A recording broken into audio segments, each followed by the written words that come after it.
कापूस घरात पडलेला आहे, मक्का कोणी पेटवून देतं तर काही काढाची पडलेली आहे. पावसाळ्यामुळं काही लागून गेली तर भरपूर नुकसान असं त्या मक्याचंही झालेलं आहे. मी काल 4 ते 5 दुकानं फिरलो. एकाही दुकानने मला खत दिलं नाही. ते म्हणले याच्यासोबत तुम्हाला कुठलं तरी वाहन घ्यावं लागेल. विनंती आहे आमची शेतकऱ्याची, खताच्या पायी जर अडवणूक होत असेल, हे खरोखर अन्याय शेतकऱ्यावर होत आहे. दुसरं खत घेतलं तरच युरिया शेतकऱ्याला मिळतो, अन्यथा मिळत नाही. जिल्हा प्रशासनाने व कृषी विभागाने या विषयाकडे लक्ष घालून शेतकऱ्यांची जी हसनाबाद सर्कलमध्ये अडवणूक होत आहे व आर्थिक लूट होत आहे त्याला पायबंद घालावा. रब्बी हंगामात शेतकऱ्यांच्या पेरणी होऊन पिके आता बहरलेले आहेत आणि त्या पिकांना खते देण्याचं काम शेतकरी राजा करतोय. मात्र पिकांना खत मिळत नसल्यानं शेतकरी मोठ्या संकटात या ठिकाणी आपल्याला सापडल्याचं दिसतोय. आपण सध्या जालन्यातील काही शेतकऱ्यासोबत आहे.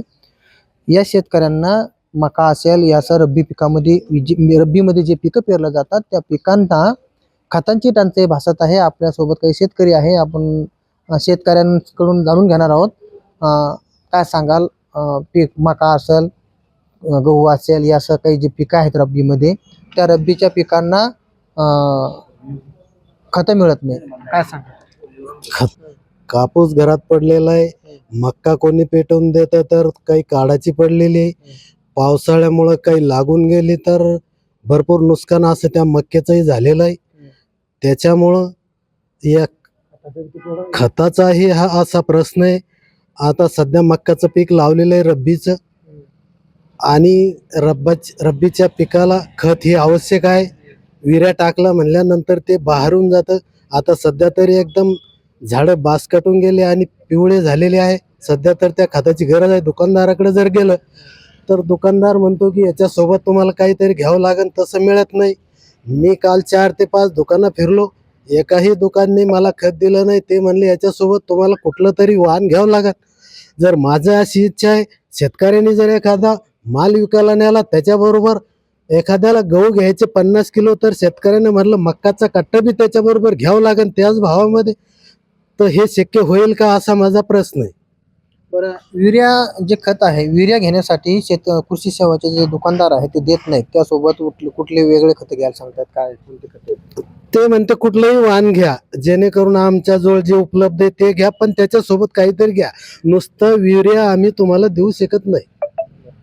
प्रशासनाला काय सांगायला या विषयात? प्रशासनाला विनंती आहे आमची शेतकऱ्याची, हे खताच्या पायी जर अडवणूक होत असेल, हे खरोखर अन्याय शेतकऱ्यावर होत आहे. आणि खत मिळणं हे गरजेचं आहे आजच्या कंडिशनला तरी. दादा काय सांगसाल, शेतकऱ्यांना खतं मिळत नाहीये, युरिया तर विशेष करून युरिया हे कत्ताही मिळत नाही असं देखील बोललं जाते. त्यासोबत काही खतं घ्यायला सांगितलं जात आहे, काय सांगसाल? हसनाबादची परिस्थिती अशी झाली की खत असून देत नाही लोक, असं काही कारण सांगते, याच्याबरोबर हे घ्या त्याच्याबरोबर ते घ्या. स्टॉक असला तर येड्या बागड्याला काय कळतं मोबाईल मधलं. शेतकरी जर एवढा सिकेल सवरेला असतात तर यांची कुठं बी मारली असती. सरकारनं यांच्याकडे पुरं ऑनलाईन केल्यामुळं काही कळत नाही कोणाकडे एरिया कोणाकडे नाही. आमचं असं सरकारला असं सांगणं की यांच्यावर स्ट्रिक्ट करा, यांच्यावर नियम काढा, कुठं बी खत भेटू द्या. आता पश्चिम महाराष्ट्रात जंपा, हर दुकानात खत आहे. हसनाबादची परिस्थिती अशी, खतच भेटत नाही. खताचे भाव असे झाले की 4 आण्याची कोंबडी 12 आण्याचा मसाला, अशी परिस्थिती झाली. असेल मक्का असेल, आता युरियाची गरज असताना हसनाबाद येथील कृषी सेवा केंद्र चालक शेतकऱ्यांनी युरियाची मागणी केली तर अजून कोणतं खत यासोबत घेणारे अशी विचारणा करतात. दुसरं वगैरे खत वगैरे लिंकिंग करतात. दुसरं खत घेतलं तरच युरिया शेतकऱ्याला मिळतो, अन्यथा मिळत नाही. तर सरकारने जिल्हा पातळीवर किंवा राज्य पातळीवर सरकारने असा निर्णय घेतला होता की कृषी विज्ञान केंद्र बारामती यांनी कृषक नावाचा ॲप उपलब्ध करून दिलेलं होतं. त्यामध्ये प्रत्येक जिल्हा त्याच्यामध्ये ॲड होतात. त्याला क्लिक केल्याच्या नंतर कोणत्या कृषी सेवा केंद्रामध्ये तालुका वगैरे सिलेक्ट केल्याच्या नंतर कोणत्या कृषी सेवा केंद्रामध्ये कोणत्या ग्रेडचं खत अवेलेबल आहे ते शेतकऱ्याला मोबाईलवरती कळत होतं व त्या कृषी सेवा केंद्रातून शेतकरी खत खरेदी करू शकत होता. आणि एक पुन्हा जालना जिल्ह्याच्या लेवलला जिल्हा पातळीवर बी एक बारकोड कृषी विभाग व जिल्हाधिकारी कार्यालय व खासदार आमदार यांच्या सहकार्यातून एक पोर्टल तयार करण्यात आलेलं होतं आणि लिंक व बारकोड शेतकऱ्यांसाठी खरीप हंगाम 2025 मध्ये उपलब्ध करून देण्यात आलेलं होतं की ते लिंक किंवा बारकोड स्कॅन केल्याच्या नंतर त्याच्यावरती तालुका जिल्हा सिलेक्ट केल्याच्या नंतर आपल्याला हसनाबाद या ठिकाणी कधी जर खत घ्यायचं असेल, हसनाबाद सिलेक्ट केलं की भोकरदन तालुक्यामध्ये कृषी सेवा केंद्रांचे त्यावरती पूर्ण नावं उपलब्ध होत होते.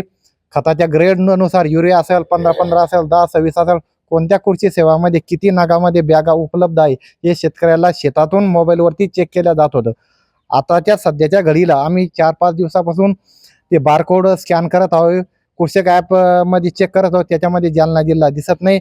याच्यावरती पण त्या लिंक बारकोडवरती स्टॉक सध्या दिसत नसून मागील महिन्याचा नोव्हेंबर महिन्यातला डेटा दाखवत आहे. तरी ते बारकोड त्यांनी डेटा उपलब्ध करून देण्यात यावा आणि का दिसत नाही याचा कृषी विभागाने, गुण नियंत्रक विभाग, जिल्हाधिकारी कार्यालय व लोकप्रतिनिधी यांनी या विषयामध्ये लक्ष घालून शेतकऱ्यांना ऑनलाईन डेटा खताचा दिसायला पाहिजे अशी आमची मागणी हो. व शेतकऱ्यांची जी खतासाठी लिंकिंग होत आहे व इतर खतं घेण्याची जी सक्ती होत आहे ती पिळवणूक थांबेल व डेटाच्या माध्यमातून कोणत्या कृषी सेवामध्ये कोणत्या ग्रेडचं खत आहे आपल्याला कोणतं लागतं त्या ठिकाणी जाऊन शेतकरी खत खरेदी करू शकतात व होणारी पिळवणूक टळेल असा माझा अनुभव आहे खरीप हंगामामधला. तरी जिल्हा प्रशासनाने व कृषी विभागाने या विषयाकडे लक्ष घालून शेतकऱ्यांची जी हसनाबाद सर्कलमध्ये अडवणूक होत आहे व आर्थिक लूट होत आहे त्याला पायबंद घालावा अशी आम्ही कृषी विभागाला पण भ्रमणध्वनीच्या माध्यमातून तक्रार केलेली आहे. संबंधित विभागाचे पथक या ठिकाणी येणार आहे असं त्यांनी आम्हाला आश्वासन दिलेलं आहे. नक्कीच या ठिकाणी जे पोर्टल होतं ते पोर्टल खरीपामध्ये उपलब्ध होतं, मात्र आता ते उपलब्ध नसल्यामुळं शेतकऱ्यांना मोठा या ठिकाणी अडचण निर्माण होतीये आणि कुठला खताचा साठा कोणत्या दुकानामध्ये किती उपलब्ध आहे हे देखील या शेतकऱ्यांना समजत नसल्यामुळं हे शेतकरी खत घेण्यासाठी गेले तर ते कृषी सेवाचे दुकानदार आहे ते मनमानी करताना आपल्याला या ठिकाणी सहज दिसत आहेत. दादा, कृषी विभागाचा या दुकानदारावरती वचक राहिला नाही असं होतंय का? कारण शेतकऱ्यांना एवढ्या मोठ्या मनामध्ये संकटाला सामोरे जात असताना खताचा तुटवडा भासतो आणि त्यांच्यावरती बळजबरीनं न घेतलं जाणारं खत देखील दिलं जाते. काय सांगतात? कृषी विभागच नाही मित्रांनो, कृषी विभागच नाही, राज्य सरकारचं सपशेल दुर्लक्ष झालंय शेतकऱ्याकडं. फक्त पैसे देऊन निवडून यायचं आणि मोकळं होऊन जायचं. शेतकऱ्याशी कोणचंही देणं घेणं राहिलं नाही सरकारला. कारण या मित्रांनी जे सांगितलं तर खरं परिस्थिती सांगितली. ज्यावेळेस इथे खरीपाची बैठक झाली जालन्याला त्यावेळेस आदरणीय खासदार साहेबांनी सर्व शेतकऱ्यांना सांगितलं की मी आता एक व्याप ओपन करतोय, ते व्यापला तुम्ही क्लिक करायचं, आपल्या बोलून बघायचं कोणत्या दुकानावर किती खाते. ते व्याप सुद्धा बंद करण्याचं काम या लोकांकडून इथं झालंय. म्हणून माझी मागणी एकच आहे की कापसाला भाव नाही, मक्काला भाव नाही आणि जो माल घरात येतो पडूनच आहे. हे म्हणते शिशाला शिशाय बंद, मक्काचं शिशाय बंद, कापसाचं शिशाय चालू, ते म्हणतं 3 क्विंटलला जाणार. मी शेतकऱ्या चारी बाजूने पिळवणूक चालू आहे. आणि राहिला विषय खताचा, तर आता मला सांगा तुम्ही, आता इतकं महत्वाचं काम आहे खताचा, युरियाचा विषय म्हणजे आज रोजी मक्का जर पेरली असेल तर युरिया नाही टाकला तर ती पिवळी पडून जाते आणि शेतकऱ्याचं नुकसान होतं भरमसाठ. भाव जरी कमी असेल तर शेतकरी जिद्दीनं काम मेहनत करतो शेतामध्ये. आणि जर असं खत मिळालं नाही, दुकानदाराकडे शेतकरी जातात, दुकानदार म्हणतात एक काम करा, युरिया तुम्हाला देतो आम्ही, आमच्याकडे आहे, तर तुम्ही त्याच्यासोबत दुसरं काही खत घ्या, नाही तर आम्हाला काही पुरत नाही. मग जरी पुरत नाही तर बाबा शेतकऱ्याकडे शासनाचं लक्ष कुठे आहे याच्याकडं? शासनाला काही देणं घेणं राहिलं नाही. पण जर कधी येणाऱ्या 8 दिवसामध्ये या शेतकऱ्याचा प्रश्न मार्गी नाही लावला दुकानदारांनी, संबंधित दुकानदारांनी, कोणत्याही शेतकऱ्यांनी दुकानावर जा, जर कोणा अडचण आणली असेल तर मला फोन करा, मी तिथे येतो. मग दुकानदाराची गाय केल्या जाणार नाही. कारण की लोकशाही मार्गाने आम्ही आंदोलन करणार आहोत. लवकरच जर न्यायाला न्याय नाही भेटला तर आम्ही हसनाबाद सारख्या ठिकाणी किंवा जालन्यासारख्या ठिकाणी मोठं आंदोलन उभं करू. काय सांगताल? शेतकऱ्यांना खत मिळत नाही, शेतकरी आता सध्या खूप असा अडचणीत सापडलाय. कृषी विभागाच्या अधिकाऱ्याचा देखील वचक नाही आणि जे दुकानदार लोक आहेत ते मनमानी करून कोणतंही खत अंगाशी घालण्याचं काम करतात. काय वाटतं? नाही, मी 4 दिवसापासून आता ती माहिती घेऊन राहिलो. काल मला जी माहिती मिळाली त्याच्यामध्ये मी अधीक्षक कृषी अधिकारी कापसे साहेब यांच्याशी संपर्क साधला. ते नागपूरला अधिवेशनामध्ये आहे. त्यांनी मला असं सांगितलं की मी तालुका पातळीवर सूचना देऊन उद्या सगळी माहिती घेतो आणि दुकानदार असं जर करत असेल त्या दुकानदाराचं नाव सांगा. आता वास्तविक पाहता दुकानदाराची व्यथा परत समजून घेतली.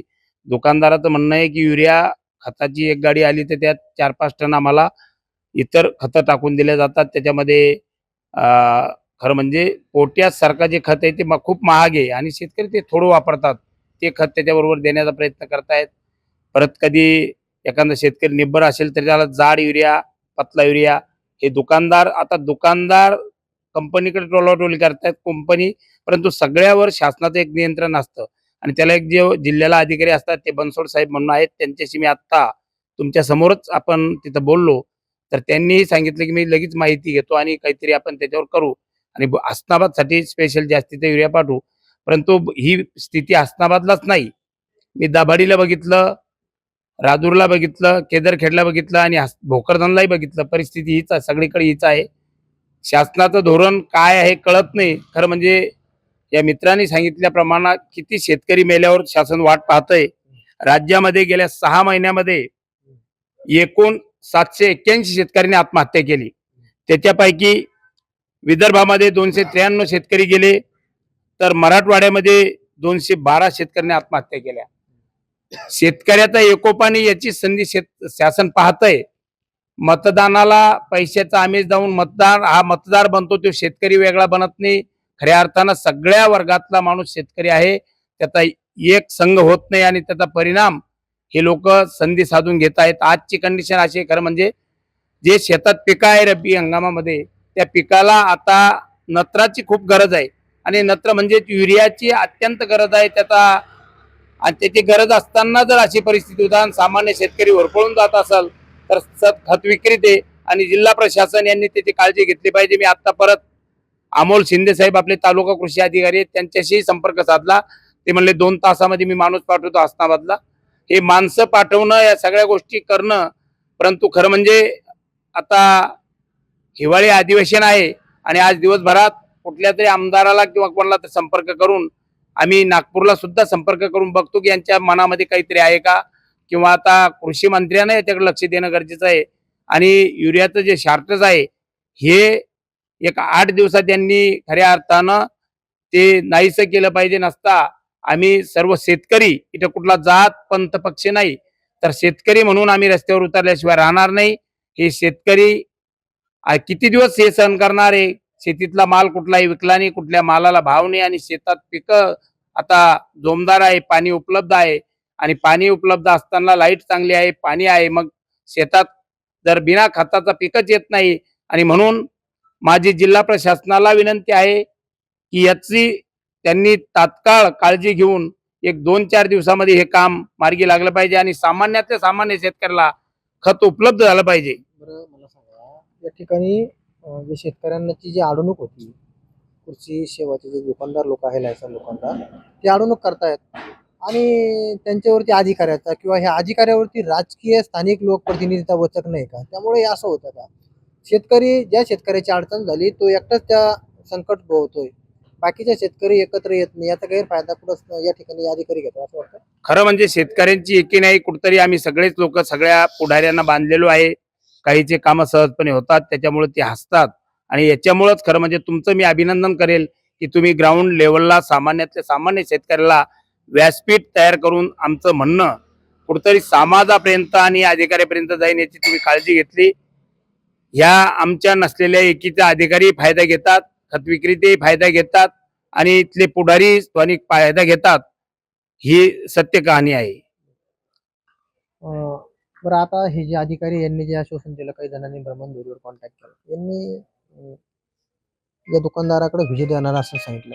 मात्र त्यांच्याशी संपर्क का करावा लागतो? त्यांनी हे का करावं नाही की शेतकऱ्यांना अडचण निर्माण होती, ही होणारी जी अडचण आहे ही थांबण्यासाठी त्यांचं काम नाही का? मग त्यांना का संपर्क करावा शेतकऱ्यांनी? यावरती तुमची काय प्रतिक्रिया असेल? साहेब, कंडिशन अशी आहे की त्यांचं जेव्हा काम पडतं, त्यांचं म्हणजे आम्ही कुठल्या तरी पक्षाचे कार्यकर्ते, आमचं जेव्हा काम पडतं तेव्हा आम्ही या लोकांच्या बांधावर जातो, त्यांना विनंती करतो, त्यांचे नातेगोते शोधतो, त्यांना वेगवेगळ्या प्रकारचे आमिष धावतो, एकदा निवडून येतो आणि निवडून आल्यावर लोकप्रतिनिधी या विभागाकडे शेतीच्या संबंधित सगळ्याच गोष्टीकडे कुठलंच लक्ष देत नाही. याचं एकमेव कारण आहे. शेतकऱ्यानेही थोडंसं जागृत होणं गरजेचं आहे आणि शेतकऱ्यांची जबरदस्त अशी संघटन होणं खूप गरजेचं आहे. आपण पाहिलं मागं, आपण 33 केवीच्या संदर्भामध्ये तिथला जो 10 SP चा ट्रान्सफॉर्मर लगेच जळाला आणि त्यांनी आपण थोडासा आवाज उठवला, त्याचा फायदा आला आणि ते चालू झालं. त्याच्याच बरोबर केदरखेडला आणून ठेवला आणि तो बसवलाच नाही. ही कंडिशन आहे. प्रत्येक जणांना आता जागृत होणं खूप गरजेचं आहे आणि लोकशाही ही सामान्यातल्या सामान्य माणसाला माध्यमामुळे समजते, त्यांनी त्या लोकशाहीचा पुरेपूर फायदा घेतला पाहिजे. नक्कीच आपण जर पाहिलं तर हे जे शेतकरी आहे या शेतकऱ्यांनी जे येणारी अडचणी आहे या अडचणीवरती मोठ्या प्रमाणामध्ये प्रश्न उद्भवलेले आहेत आणि स्थानिक लोकप्रतिनिधी असेल या त्या स्थानिक लोकप्रतिनिधीने देखील या अधिकाऱ्यावरती वचक ठेवावा आणि किंवा जर अधिकारी तरीही जुमानत नसेल तर शेतकऱ्यांनी एकी करून एकत्र यावं आणि येणाऱ्या ज्या अडचणी आहे या अडचणीचा सामोरा करण्यासाठी सर्व शेतकरी एकत्र येणं गरजेचं असल्याचं देखील यावेळी यांनी सांगितलं. सोनाजी जोगदंडे story.com जालना.